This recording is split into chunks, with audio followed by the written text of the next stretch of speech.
السلام علیکم ورحمۃ اللہ وبرکاتہ۔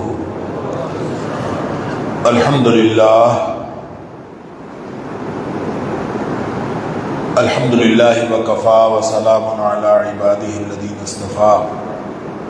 اشہد ان لا الہ الا اللہ وحدہ لا شریک لہ واشہد ان محمدا عبدہ ورسولہ صلی اللہ علیہ وآلہ وسلم۔ اللہم صلی علی محمد وعلی آل محمد کما صلیت علی ابراہیم وعلی آل ابراہیم انک حمید مجید۔ اللہم بارک علی محمد وعلی آل محمد کما بارکت علی ابراہیم وعلی آل ابراہیم انک حمید مجید۔ اما بعد، اللہ کے فضل، اس کی توفیق اور اس کی رحمت سے آج 22ویں پارے کے ساتھ ہمارا قیام مکمل ہوا۔ اللہ تعالی ہم سب کی طرف سے قبول فرمائے۔ آج 21ویں شب ہے، اللہ کرے آج لیلۃ القدر ہو، اور اللہ تعالی ہم سب کو ان لوگوں میں سے بنائے جو لیلۃ القدر پا لیتے ہیں، اور اللہ تعالی ہم سب کی طرف سے قبول فرمائے۔ 22ویں پارے میں سورۃ الاحزاب جاری ہے، اس کی بقیہ 43 آیات، آیت نمبر 31 سے آیت نمبر 73 تک وہ آج کے پارے میں شامل ہیں۔ اس کے علاوہ 2 سورتیں مکمل شامل ہیں، سورہ سبا اس کی 54 آیات ہیں، اس کے علاوہ سورہ فاطر اس کی 45 آیات ہیں، وہ بھی مکمل آج کے پارے میں شامل ہیں، اور سورہ یاسین کی پہلی 21 آیات جو ہیں وہ آج کے غزوہ احزاب کے حوالے سے بات ہوئی ہے اس میں۔ اس کے علاوہ یہود و منافقین کی سازشوں اور ان کا تذکرے کے ساتھ ساتھ اس کی مذمت بھی کی گئی ہے۔ پھر ساتھ ہی ساتھ مخلصین اور صادقین جو اہل ایمان تھے ان کی مدح کی، وسلم کو تسلی کہ اللہ پر بھروسہ رکھیں مشکل حالات میں بھی۔ اس کے علاوہ معاشرتی اور اخلاقی ضابطے اور آئلی احکام بھی بیان کیے گئے۔ اس سلسلے میں ایک بات جو بالکل آخری آیت تھی گزشتہ پارے کی، کہ نبی اکرم صلی اللہ علیہ وسلم کو کہا گیا تھا کہ یہ جو خواتین ہیں یہ اگر مشاہرہ زیادہ مانگتی ہیں تو یہ کہیں اور جانا چاہتی ہیں تو ان کو کہہ دو کہ میں تمہیں طلاق دے دیتا ہوں، یہ چلی جائے۔ امہات المومنین نے مشاہرے میں اضافے کا مطالبہ کیا تھا، اور اگر اللہ اور اس کے رسول صلی اللہ علیہ وسلم کو چاہتی ہیں تو پھر وہ گزارا کریں اور پھر کوئی مطالبہ نہ کریں۔ تو سب نے کہا کہ ہم اللہ اور اس کا رسول صلی اللہ علیہ وسلم چاہتی ہیں، ان کے لیے اللہ تعالیٰ نے فرمایا کہ بڑا اجر ہے۔ ساتھ ہی فرما دیا کہ تمہاری 2 ذمہ داری، اگر تم کوئی غلطی کا ارتکاب کرو گی تو تمہیں 2 عذاب ہوگا، 2 عذاب ہوگا۔ اور 22واں پارہ جہاں سے شروع ہو رہا ہے وہاں فرمایا کہ اگر تم میں سے کوئی اللہ اور اس کے رسول صلی اللہ علیہ وسلم کی فرما برداری کرے، وتعمل صالحا اور نیک عمل کرے، نؤتیہا اجرہا مرتین، تو ہم اس کو اجر بھی 2 دیں گے۔ جس طرح گناہ کرنے پر 2 عذاب ہوگا، اسی طرح تمہیں نیکی کرنے پر اجر بھی 2 ہوگا۔ وَأَعْتَدْنَا لَهَا رِزْقًا كَرِيمًا، اور ہم نے بہت عزت والا رزق اس کے لیے تیار کر رکھا ہے۔ یا نساء النبی لستن کاحد من النساء، اے نبی کی بیویوں تمہاری جیسی دنیا کائنات میں کوئی اور ہے ہی نہیں۔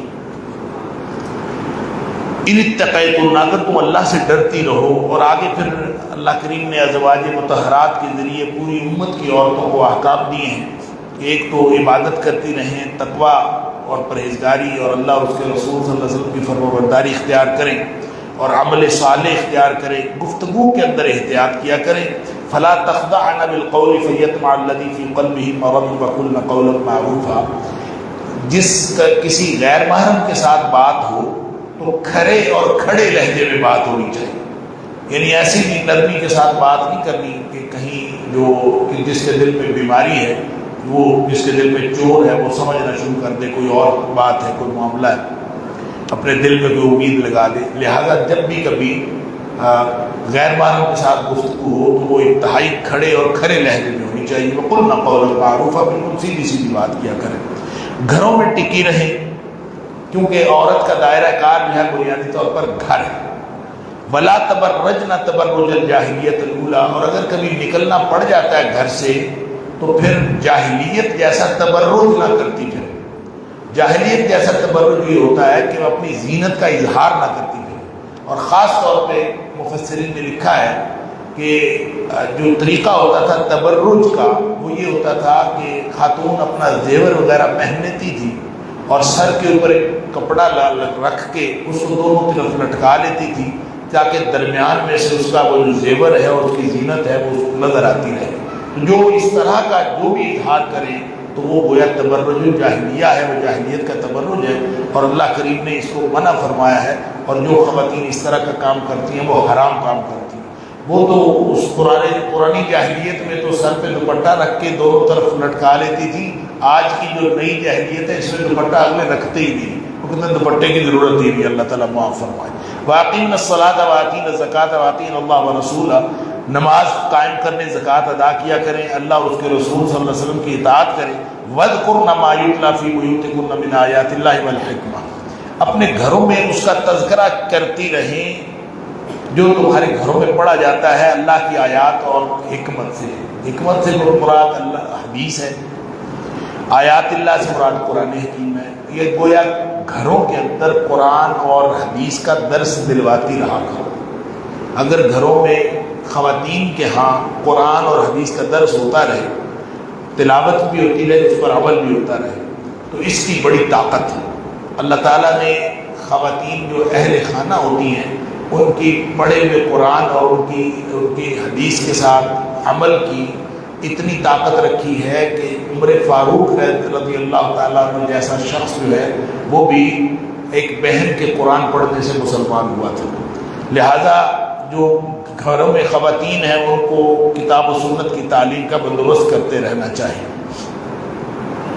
پھر آگے ایک آیت نمبر 35 ہے، عام مومنین اور مومنات کو بشارت ہے. اصل میں کہتے ہیں حضرت سلمہ رضی اللہ تعالیٰ عنہ یا کسی اور صحابیہ نے بھی سوال کیا تھا اللہ کے رسول صلی اللہ علیہ وسلم، جو بھی احکام آتے ہیں وہ مردوں کے لیے آتے ہیں، خواتین کے لیے تو کوئی حکم نہیں آتا. مرد یوں کریں، مرد حج کریں، مرد جہاد کریں، یہ کریں وہ کریں، خواتین کے لیے الگ سے کوئی حکم نہیں ہوتا. حالانکہ جو بھی حکم آئے اور اس میں مذکر کا صیغہ استعمال کیا جائے تو اس میں خواتین خود بخود شامل ہوتی ہیں.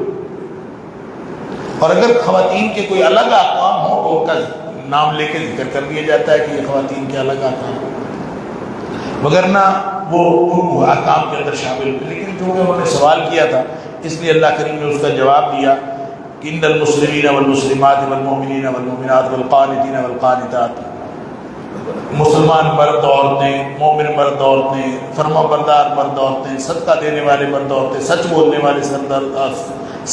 والے مرد اور عورتیں، صبر کرنے والے مرد اور عورتیں، خشوع اور عاجزی کرنے والے مرد اور عورتیں، صدقہ کرنے والے، روزے رکھنے والے مرد اور عورتیں، اپنی عزتوں کی حفاظت کرنے والے مرد اور عورتیں، اور اللہ کا ذکر زیادہ زیادہ کرنے والے مرد اور اللہ کا ذکر زیادہ زیادہ کرنے والی عورتیں، سب کے لیے ہم نے اجر اعد اللہ لهم مغفرۃ واجرا عظیما، اللہ نے سب کے لیے مغفرت اور اجر عظیم کا وعدہ کیا ہے، تیار کر رکھا ہے. اس کا مطلب یہ ہے کہ جو بھی مرد ہو چاہے عورت ہو وہ جو بھی کام کرے اللہ تعالیٰ دونوں کو اجر دے گا. اس کے لیے الگ الگ کوئی ایسی بات نہیں ہے کہ مردوں کو اجر ملے گا اور عورتوں کو نہیں ملے گا. آگے حضرت زینب رضی اللہ تعالیٰ عنہ کے نکاح کا معاملہ ہے. حضرت زینب بنت جحش نبی اکرم رضی اللہ تعالیٰ عنہ نبی اکرم صلی اللہ علیہ وسلم کی کزن تھیں اور ان کا نکاح نبی کریم صلی اللہ علیہ وسلم نے اپنے منہ بولے بیٹے زید سے کروا دیا تھا، زید بن حارثہ. اب اللہ تعالیٰ نے نبی اکرم صلی اللہ علیہ وسلم کو بدریہ وحی بتا دیا کہ زید نے دے دینی ہے طلاق، اب اس کے بعد آپ نے ان سے نکاح کرنا. کیونکہ عربوں کے ہاں یہ رسم تھی کہ وہ منہ بولے بیٹے کو بھی اصلی بیٹے کی طرح سمجھتے تھے، اور ان کا خیال یہ تھا کہ بیٹے کی منقوہ سے سسر شادی نہیں کر سکتا، تو اس طرح نبی پاک صلی اللہ علیہ وسلم بھی شادی نہیں کر سکتے، حالانکہ وہ تو منہ بولا بیٹا تھا. اس لیے اللہ کریم نے فرمایا کہ وہ تو تیرا منہ بولا بیٹا ہے، پیچھے منہ بولے بیٹے کی بات بھی ہو گئی کہ وہ تو اصلی بیٹے کی طرح نہیں ہوتا، لہٰذا اس سے نکاح کرنا تھا. یہ بات اللہ کریم نے نبی کریم صلی اللہ علیہ وسلم کو بدریہ وحی بتا دی تھی. اب یہاں اللہ تعالیٰ نے اس آیت میں وَإِذْ تَقُولُ لِلَّذِي أَنْعَمَ اللَّهُ عَلَيْهِ وَأَنْعَمْتَ عَلَيْهِ أَمْسِكْ عَلَيْكَ زَوْجَكَ وَاتَّقِ اللَّهَ. اللہ تعالیٰ نے فرمایا اس وقت کو یاد کرو جب تو اپنے اس بھائی سے، اس شخص سے جس کے اوپر اللہ نے انعام کیا تھا، اس سے وہ کہتا تھا أَمْسِكْ عَلَيْكَ زَوْجَكَ وَاتَّقِ اللَّهَ، یعنی نبی پاک صلی اللہ علیہ وسلم نے حضرت زید سے جا کے کہا کہ تو طلاق نہ دے، اپنی بیوی کو اپنے پاس رکھ۔ نبی پاک صلی اللہ علیہ وسلم کو اس بات سے ظاہر لوگ باتیں کریں گے اور پتہ نہیں طوفان اٹھے گا، تو نبی کریم صلی اللہ علیہ وسلم کو یہ تھا کہ حضرت زید طلاق ہی نہ دے تاکہ مجھے نہ ہی نکاح کرنا پڑے۔ اللہ اکبر۔ اللہ تعالیٰ فرماتا ہے وَتُخْفِي فِي نَفْسِكَ وَاللَّهُ مُبْدِيهِ، آپ وہ چھپانا چاہتے تھے جو آپ کے دل میں تھا، اللہ اس کو ظاہر کرنا چاہتا ہے۔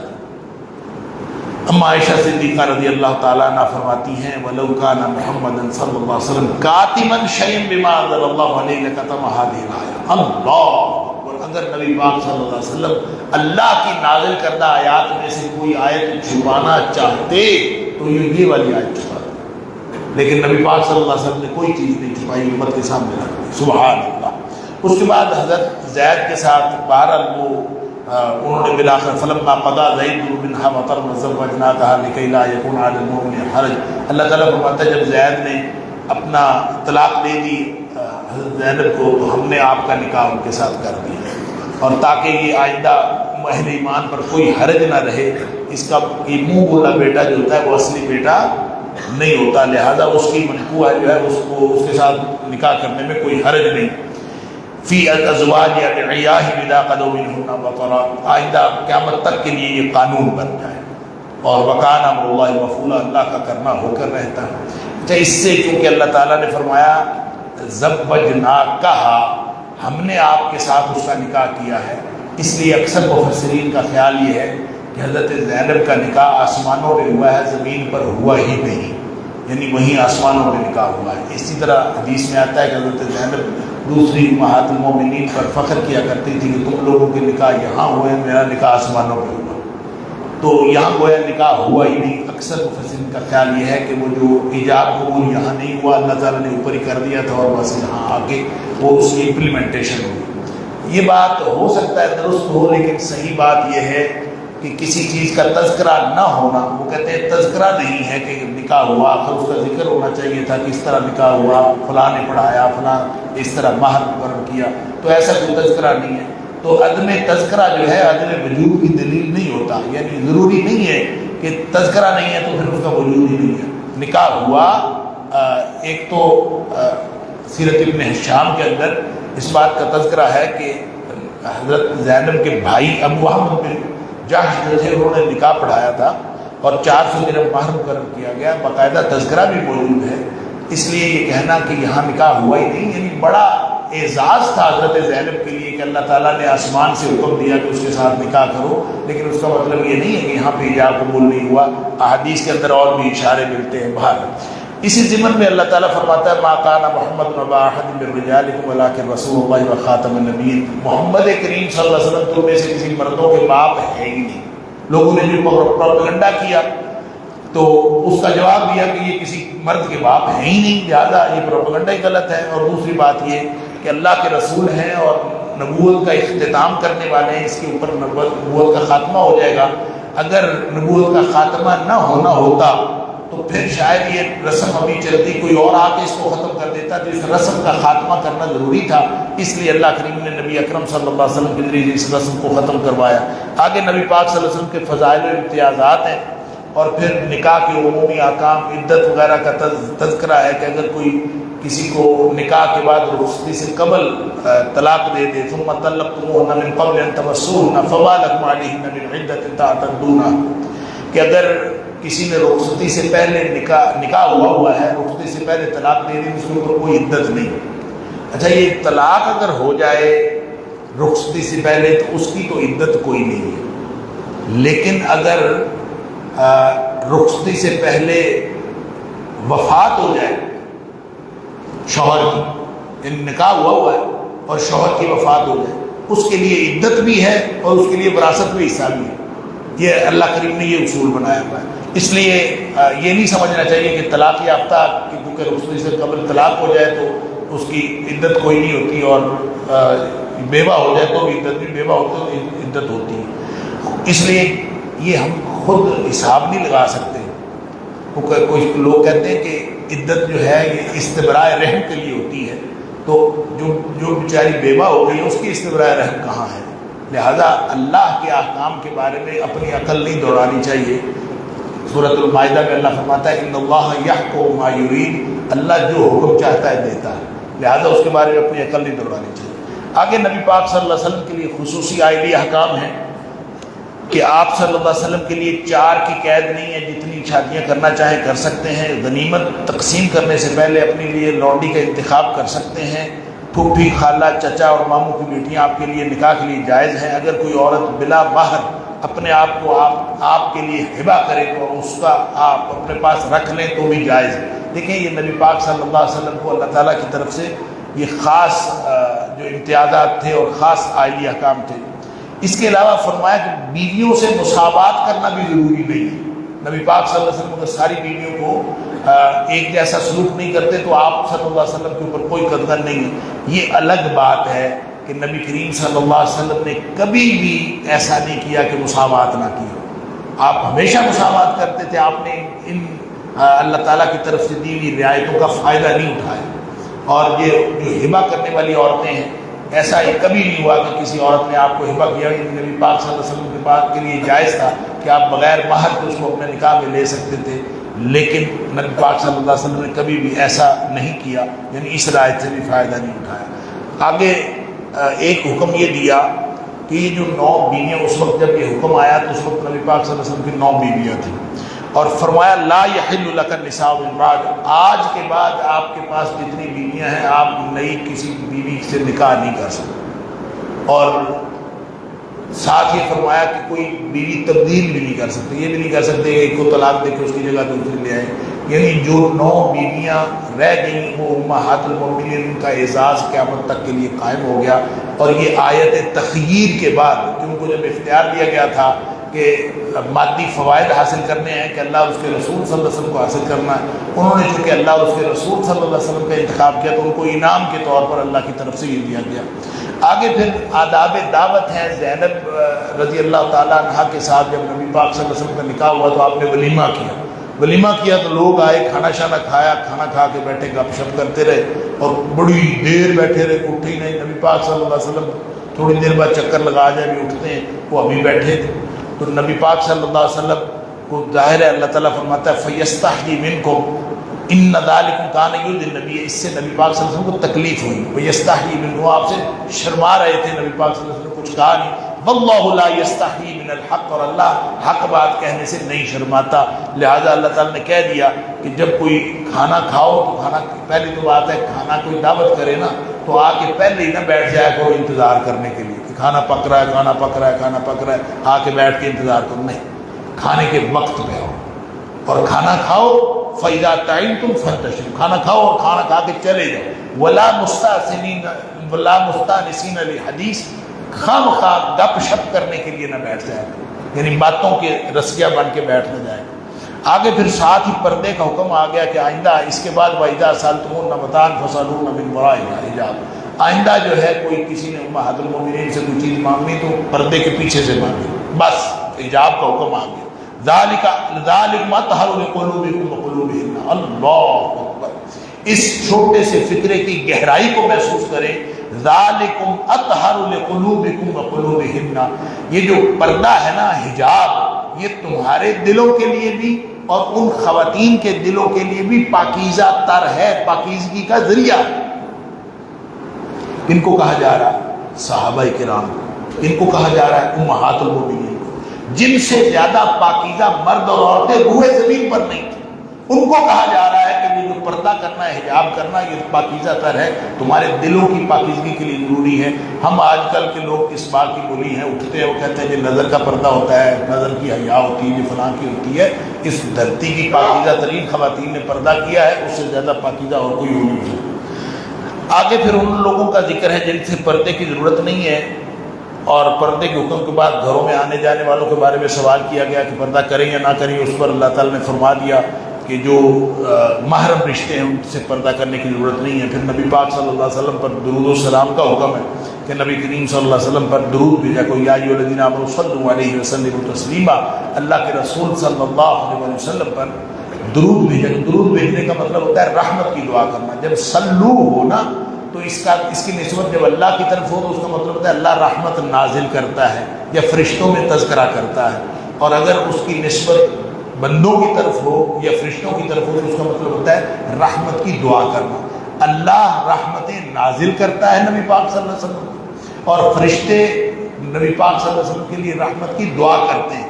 تو اے ایمان والو تم بھی رحمت کی دعا کیا کرو. درود تو لفظ ہے فارسی زبان کا, تو لفظ صلو کا معنی ہے رحمت کی دعا کرو. لہٰذا جب ہم کہتے ہیں نا درود پڑھا کرو تو اس کا مطلب ہوتا ہے رحمت کی دعا کیا کرو نبی پاک صلی اللہ علیہ وسلم کے لیے. وسلموا تسلیما, اور آپ کے اوپر سلام بھیجا کرو. صحابی پوچھتا ہے اللہ کے رسول صلی اللہ علیہ وسلم سلام کا تو ہمیں پتہ ہے, یا ایھا النبی السلام علیکم یا ایھا النبی ورحمۃ اللہ وبرکاتہ, یہ جو السلام علیکم ایھا النبی ورحمۃ اللہ وبرکاتہ یہ جو ہم کہتے ہیں نا التحیات کے اندر, تو کہتے ہیں سلام تو کہہ دیتے ہیں, درود کا طریقہ بھی بتا دیں. نبی پاک صلی اللہ علیہ وسلم نے درود کا طریقہ بتایا, درود ابراہیمی سکھایا تھا, آپ یوں کہا کرو اللہم صلی علی محمد وعلی آل محمد کما صلیت علی ابراہیم وعلی آل ابراہیم انک حمید مجید. اللہ تو رحمتیں فرما نبی اکرم صلی اللہ علیہ وسلم پر اور آل نبی پر, جس طرح ابراہیم اور آل ابراہیم پر رحمتیں ہیں. تو یہ گویا بہترین درود ہے نبی پاک صلی اللہ علیہ وسلم پر پڑھنے کے لیے. آگے پھر پردے کے احکام ہے کہ نبی اپنی بیویوں سے اور اپنی بیٹیوں سے اور عام جو خواتین ہیں سب سے کہہ دیں یدنین علیہن من جلابیبہن, اپنی چادریں جو ہیں اپنے اوپر ڈال لیا کریں. ذالک ادنیٰ ان یعرفن فلا یؤذین, جس سے پتہ چل جائے گا یہ شریف زادیاں ہیں, کوئی تنگ نہیں کیا کرے گا. اس طرح یہ پردے کے احکام یہ بھی اور سورہ نور کے اندر بھی آئے. پھر آخر پہ فرمایا اس صورت کے اختتام پر آیت نمبر 69 سے 73 تک قول سدید اور امانت کا مقصد بتایا گیا ہے. بات درست اور سیدھی کیا کرو. دیکھیں ایک ہوتی ہے بات سچی, ایک ہوتی ہے بات سیدھی. ہر سچی بات سیدھی نہیں ہوتی. بہت سارے لوگ جو ہیں وہ سچی بات کرتے ہیں لیکن بال پھیر کر کے جلیبی جیسی سیدھی بات کرتے ہیں. تو سچی بات بھی کرنی ہے اور سیدھی بھی کرنی ہے. سیدھی کیسے ہوتی ہے؟ سیدھی بات وہ ہوتی ہے جو ابلاغ صحیح ہو. سحم سدید, یہ جو لفظ سدید ہے یہ تیر کی سیدھ سے, جس طرح تیر سیدھا ہوتا ہے اس طرح سے بات سیدھی ہونی چاہیے. گویا تیر ایک جگہ سے چلتا ہے, ایک تو تیر کی اپنی سیدھا ہونا ہے, سیدھا پن ہے کہ اس کی نوک سے لے کر اس کی دونک تک وہ بالکل سیدھا ہوتا ہے. گویا بات جہاں سے شروع ہوئی ہے وہاں سے لے کر جہاں پہنچ رہی ہے وہاں تک سیدھی ہونی چاہیے. یعنی وہی بات پہنچے جو بات دوسرا کہہ رہا ہے تو وہ سیدھی ہے. اگر وہ پہنچی کوئی اور بات ہے تو اس کا مطلب یہ ہے کہ وہ سیدھی بات نہیں کی گئی, اگلے بندے کو سمجھ نہیں آئی, آپ نے گھما پھرا کے بات کی تو اس کا مطلب مکر و فریب کیا. سیدھی بات کرو گے, اللہ سے ڈرو گے تو دو انعام ملیں گے. یصلح لکم اعمالکم ویغفر لکم ذنوبکم, اللہ تعالیٰ تمہارے سارے اعمال کی اصلاح کر دے, تمہارے معاملات درست ہو جائیں گے سیدھی بات کہنے سے. اور دوسرا اللہ تعالیٰ تمہارے گناہوں کی بخشش کر دے گا. امانت اللہ تعالیٰ فرماتا ہے کہ آسمانوں پر پیش کی گئی اور پہاڑوں پر اور زمین پر سب ڈر گئے, کسی نے نہیں اٹھائی. اور حمل الانسان, انسان نے وہ امانت اٹھا لی. انہ کان ظلوما جہولا, انسان تھا ہی ظلوم جہول. امانت سے مراد احکام شریعہ, شریعت کے احکام کسی بھی مخلوق نے نہیں اٹھائے, وہ سارے کے سارے وہ اللہ کریم نے انسان کے اوپر یہ امانت کا بوجھ ڈالا ہے کہ احکام شریعہ کو ماننے والا انسان. آگے سورہ سبا ہے. سورہ سبا مکی صورت ہے. بنیادی عقائد اس کے اندر بیان ہوئے ہیں, توحید, رسالت, آخرت, اور اس کے اوپر جو لوگوں کے اعتراضات تھے وہ ذکر کیے ہیں, ان کے بارے میں دلائل بھی دیے ہیں. اور یہ بتایا ہے کہ اچھی جزا کا انحصار ایمان اور عمل صالح پر ہے. دو مثالیں اللہ کریم نے دی ہیں طاقتوروں کی اور جن کے پاس مادی خوشحالی تھی, ایک قوم سبا کی اور ایک داؤد اور سلیمان علیہ السلام. داؤد اور سلیمان علیہ السلام ایمان اور عمل صالح کی مثال ہے کہ ان کو اللہ تعالیٰ نے طاقت دی, بادشاہت دی, لیکن انہوں نے تکبر کی بجائے عاجزی اختیار کی. اس کے مقابلے میں قوم سبا تھی کہ ان کو اللہ تعالیٰ نے مال و اولاد ہر طرح کی خوشحالی عطا فرمائی, لیکن انہوں نے ایمان اور کردار کا اظہار نہیں کیا, لہٰذا وہ تباہ و برباد ہو گئے. ان دونوں کی پوری کہانی اللہ تعالیٰ نے اس کے اندر بیان فرمائی ہے. توحید و تحمید سے صورت کا آغاز ہوتا ہے, پھر قیامت کے انکار پر تبصرہ ہے, پھر قیامت کی حکمت بتائی ہے. لیجزی الذین آمنوا وعملوا الصالحات اولئک لهم مغفرۃ ورزق کریم. اگر قیامت نہ آئے تو نیک لوگوں کو بدلہ کون دے گا؟ نیک لوگ بیچارے کر کر کے منتے تھکے پڑے, ان کو بدلہ کون دے گا اگر قیامت نہ آئے؟ پھر آگے داؤد اور سلیمان کا ذکر ہے آیت نمبر 10 سے 14 تک. انعامات ربانی جو اللہ تعالیٰ نے ان کو دیے, پہاڑ, درخت, پرندے ساتھ تسبیح کرتے تھے, لوہا ان کے لیے نرم کر دیا. وَأَلَنَّا لَهُ الْحَدِيدَ, لوہا نرم تھا، زرہ سازی کی صنعت تھی، ہوائیں ان کے لیے مسخر تھی، پگھلے تانبے کا چشمہ، جن بطور کارکن بڑی بڑی عمارتیں ٹب دے کے بڑی صنعت تھی، پوری انڈسٹری تھی ان کے پاس۔ سلیمان علیہ السلام کی وفات ہو گئی اور جنوں کے رسوائی ہوئی۔ اصل میں جن جو تھے سارے لگے ہوتے تھے کام پر، جنوں نے مشہور کیا ہوا تھا انسانوں کے اوپر کہ ہم غیب جانتے ہیں۔ ظاہر ہے جن نظر نہیں آتے، یہ ایک خصوصیت تو ان کے پاس ہے، غائب ہو جاتے، لیکن وہ کہتے تھے ہم غیب جانتے، تو انسان بیچارے سمجھ لیتے تھے شاید یہ غیب جانتے ہیں۔ اللہ تعالیٰ نے ان کو رسوائی بھی کرائی اور انسانوں کو اور جنوں کو سمجھایا کہ غیب اللہ کے علاوہ کوئی نہیں جانتا۔ ہوا یہ کہ حضرت سلیمان علیہ السلام جنوں سے کام کروا رہے تھے، اپنی عصا کے ساتھ ٹیک لگا کے یوں کھڑے ہوئے تھے اور جن سامنے کام پہ لگے ہوئے تھے، اور اس دوران اللہ تعالیٰ نے سلیمان علیہ السلام کی روح قبض کر دی۔ سلیمان علیہ السلام فوت ہو گئے، جنوں کو پتہ ہی نہیں چلا، وہ لگے وہ کھڑا، بابا کھڑا ہے، کام کر رہے ہیں ڈر سے بابے کے نا، تو وہ آہستہ آہستہ اس جو عصا تھا نا، چھڑی جس کے ساتھ وہ ٹیک لگا کے کھڑے تھے، اس کو آہستہ آہستہ دیمک نے کھایا۔ کتنا عرصہ لگا ہوگا، اس کو دیمک نے کھایا اور وہ عصا ٹوٹا، وہ ٹوٹ کے نیچے گرا تو حضرت سلیمان علیہ السلام نیچے گر گئے۔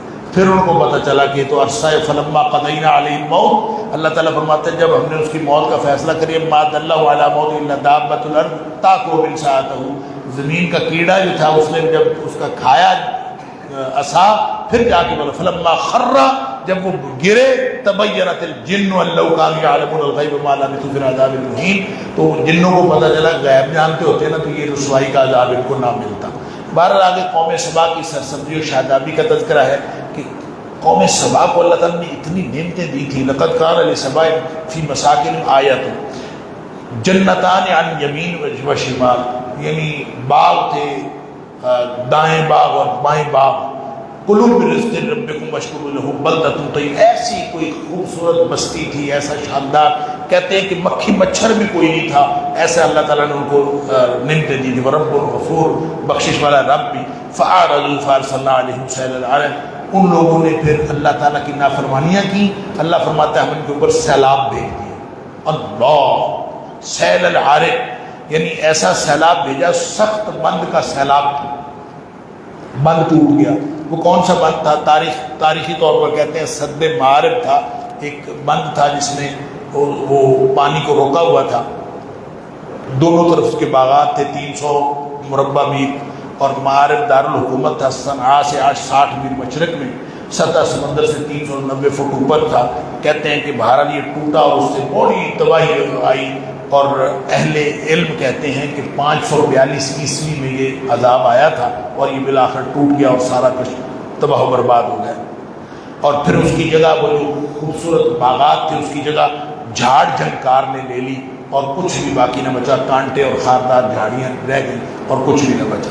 اس کے علاوہ ان کے پاس تجارتی راستہ تھا لمبا، یمن سے لے کر شام تک یہ لوگ جاتے تھے۔ راستے میں 4700 بستیاں تھیں، یعنی چھوٹی چھوٹی جگہ پہ یہاں پہ بستی، یہاں پہ بستی، یہاں پہ بستی، تو وہ جب سفر کرتے تھے پتہ ہی نہیں چلتا تھا کہ سفر ہے، یعنی جگہ جگہ ہر منزل پہ راستے میں بستیاں تھیں تو سفر کا پتہ ہی نہیں چلتا تھا۔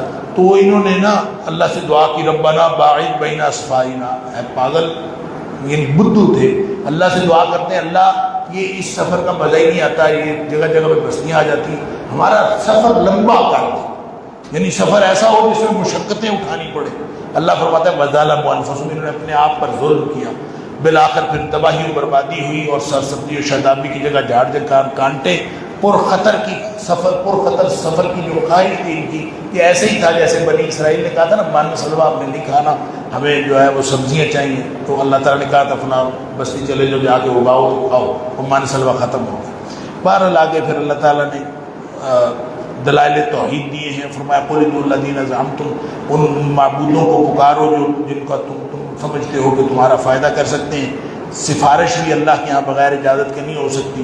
نبی اکرم صلی اللہ علیہ وسلم کی بعثت عام کا تذکرہ ہے، وَمَا أَرْسَلْنَاكَ إِلَّا كَافَّةً لِلنَّاسِ بَشِيرًا وَنَذِيرًا، ساری انسانیت کے لیے ہم نے آپ کو بشیر اور نذیر بنا کے بھیجا ہے۔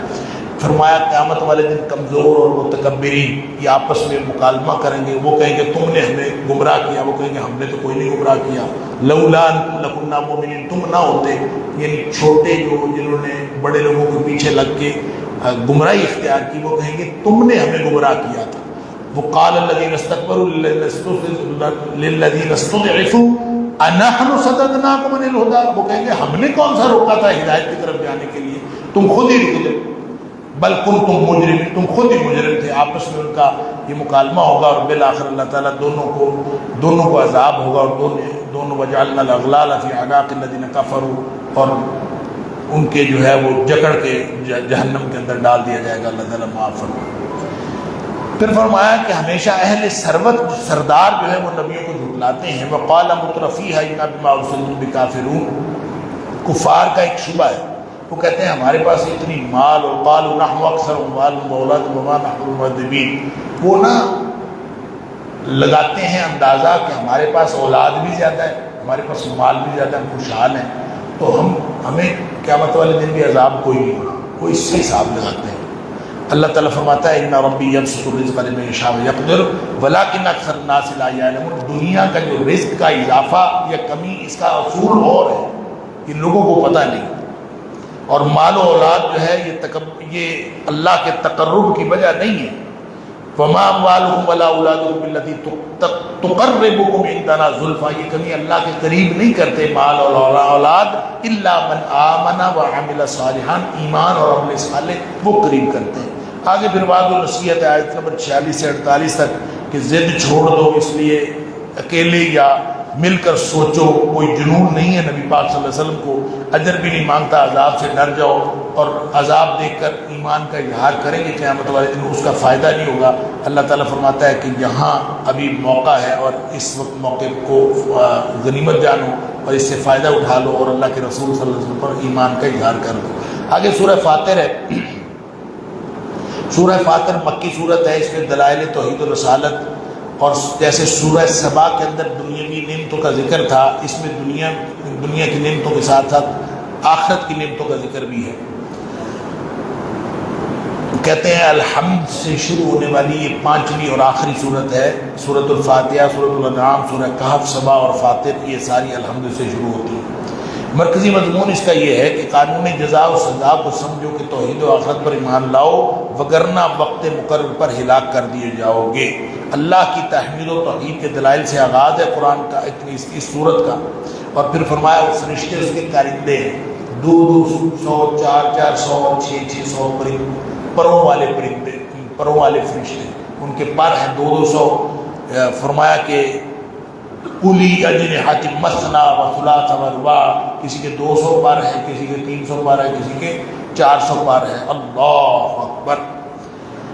پھر فرمایا کہ اللہ تعالیٰ کی رحمت کسی کی پابند نہیں ہے، اللہ تعالیٰ کسی کے اوپر رحمت کے دروازے کھول دے تو کوئی روک نہیں سکتا، کسی کو جب اللہ روک لے تو کوئی اس کو رحمت دے نہیں سکتا۔ ساری نعمتیں اللہ تعالیٰ کی رحمت ہیں۔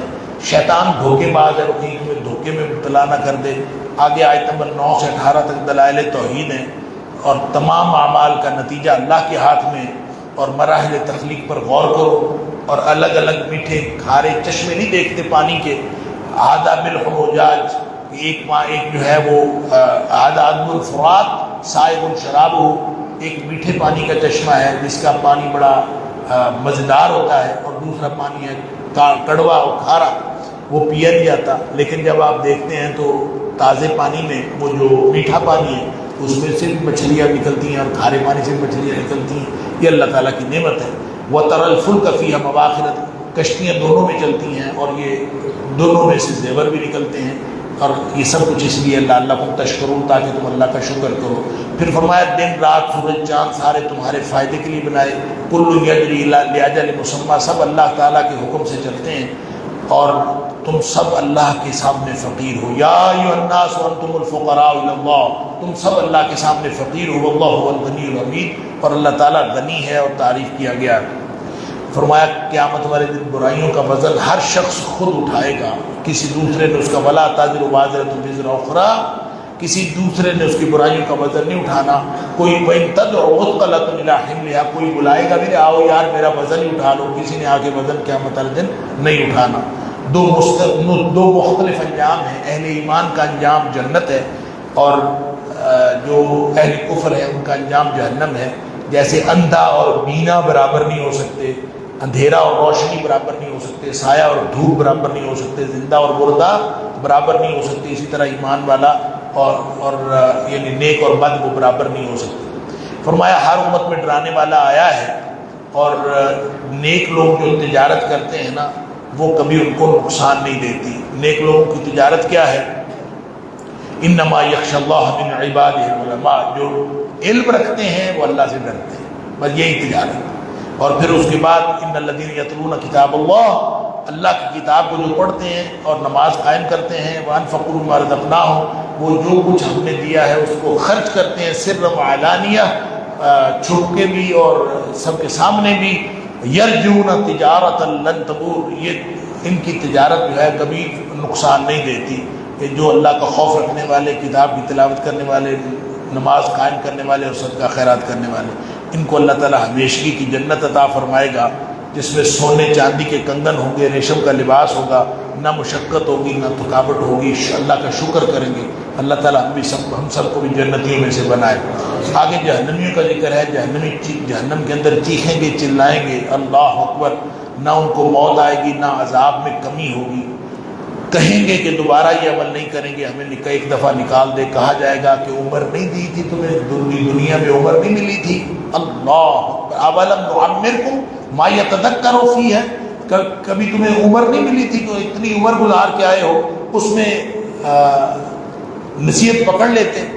ضائع کر دی ساری عمر، اب چکھو مزہ اپنے ظلم کی بدولت. کوئی مددگار نہیں ہوگا. فما للظالمین من انصار، ظالم کا کوئی مددگار نہیں ہے. اللہ اکبر. جس نے نیکی کی ہے اس کو پورا بدلہ ملے گا، جس نے گناہ کیا اس کو بھی پورا بدلہ ملے گا. وَهُوَ الَّذِي جَعَلَكُمْ خَلَائِفَ فِي الْأَرْضِ فَمَنْ كَفَرَ فَعَلَيْهِ كُفْرُهُ، جس نے کفر کیا اس کو پورا بدلہ ملے گا. آگے پھر آیت نمبر 40 سے آخر سورت کے آخر تک دلائل توحید ہیں. کوئی اور خالق ہے تو دکھاؤ. اللہ ارونی ماذا خلق من الارض.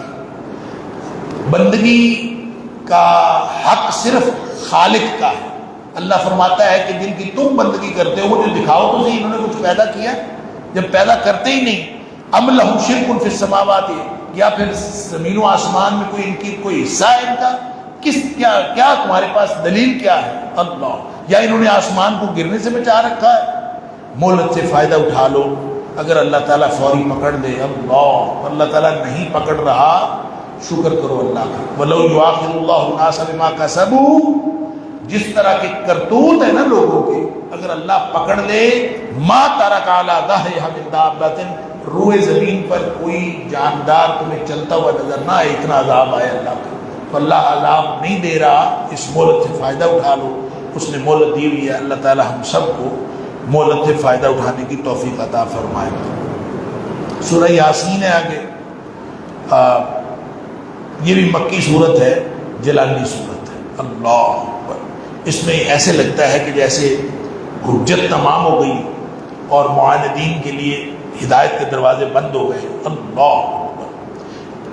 بعض لوگ کہتے ہیں کہ یہ جو سورہ یاسین ہے نا، یہ مردے کے یعنی بیمار کے پاس پڑھے، جو قریب المرگ شخص پڑھے جان جلدی نکل جاتی. بعض نے کہا یہ قرآن کا دل ہے. ایسی کوئی چیز کسی صحیح حدیث میں تو نہیں، لوگوں کے اپنے تجربات ہیں. بہرحال نبی پاک صلی اللہ علیہ وسلم نے فرمایا قریب المرگ شخص جو ہے اس کو کلمے کی تلقین کرنی چاہیے. یعنی سورہ یاسین نہیں پڑھنی بلکہ کلمے کی تلقین کرنی. اور کلمے کی تلقین کرنے کا یہ مطلب نہیں ہے کہ اس کو پڑھو لا الہ الا اللہ، پڑھو لا الہ الا اللہ، یہ نہیں کہنا.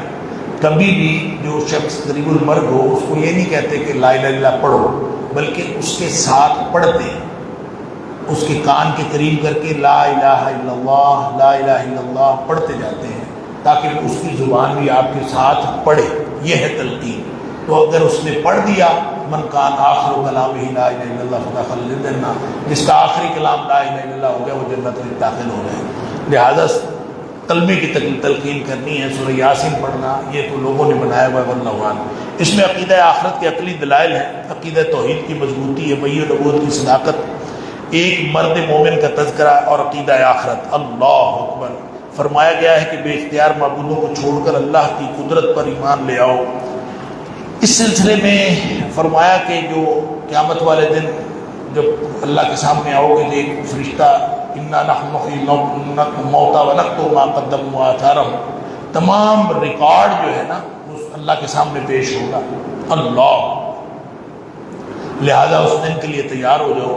وَاضْرِبْ لَهُمْ مَثَلَ أَصْحَابِ الْقَرْيَةِ، ان کے لیے ایک نا بستی کی مثال بتائی ہے، ایک اللہ تعالیٰ نے بستی کی مثال بیان فرمائی ہے عبرت کے لیے ایک واقعہ، اور بستی کا نام ذکر نہیں کیا۔ مفسرین کہتے ہیں کہ یہ بستی کا نام تھا انطاکیہ، شام کی ایک بستی تھی۔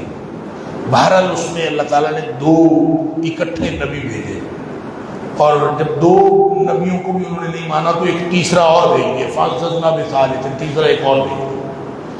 قالوا فقالوا انا الیکم مرسلون، انہوں نے جا کہا کہ اللہ کے نبی ہیں۔ وہ آگے سے بدبخت کہتے ہیں قالوا ما انتم الا بشر مثلنا وما انزل الرحمن من شيء ان انتم الا تكذبون، کہ تم ہمارے جیسے بشر ہو، نبی کیسے ہو؟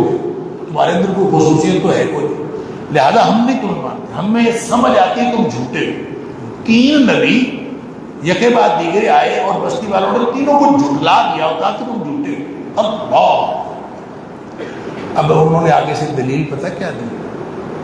اللہ، یہ بات میں ہمیشہ عرض کرتا ہوں، جو چیز حق ہوتی ہے نا، حق، اللہ کا قرآن حق ہے، اللہ کے رسول صلی اللہ علیہ وسلم حق ہے، جو چیز حق ہوتی ہے نا وہ آپ اپنی دلیل ہوتی ہے، اس کو دلیل دینے کے لیے کسی خارجی ثبوت کی ضرورت نہیں ہوتی، کسی خارج سے کوئی ثبوت نہیں لا۔ اللہ کے رسول صلی اللہ علیہ وسلم کے بارے میں کسی کو شک ہو وہ نبی پاک صلی اللہ علیہ وسلم کی سیرت پڑھ لے، جس کو قرآن کے بارے میں شک ہو وہ قرآن پڑھ لے۔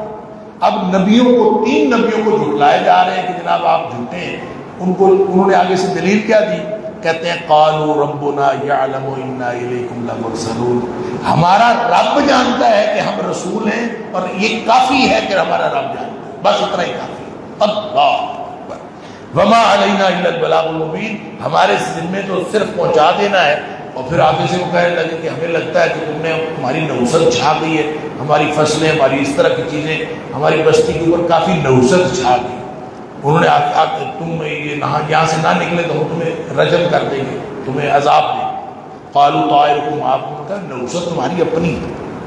یہ گفتگو ایک بستی کے اندر نبیوں کے ساتھ ہو رہی ہے۔ اللہ، ایک شخص آیا مرد صالح، اللہ تعالیٰ فرماتے ہیں وجاء من اقصى المدینہ، دور شہر کے کنارے سے ایک آدمی دوڑتا ہوا، اس نے آ کے کہا یا قوم اتبعوا المرسلین، یہ رسول بیچارے نہ اجر مانگتے ہیں نہ کچھ، یہ ہدایت یافتہ لوگ، ان کی بات مان لو۔ اس نے آ کے یہ کہا، وہ کون تھا؟ بعض لوگوں نے کہا حبیب موسیٰ نجار تھا، کوئی بھی تھا، بہرحال انہوں نے بدبختوں نے اس کو قتل کر دیا۔ آگے 23 سے پار کے آغاز میں پھر اس کا تذکرہ ہے۔ اللہ تعالیٰ مجھے اور آپ کو سب کو قرآن سمجھنے اور عمل کرنے کی توفیق عطا فرمائے۔ وآخر دعوانا ان الحمد للہ رب العالمین۔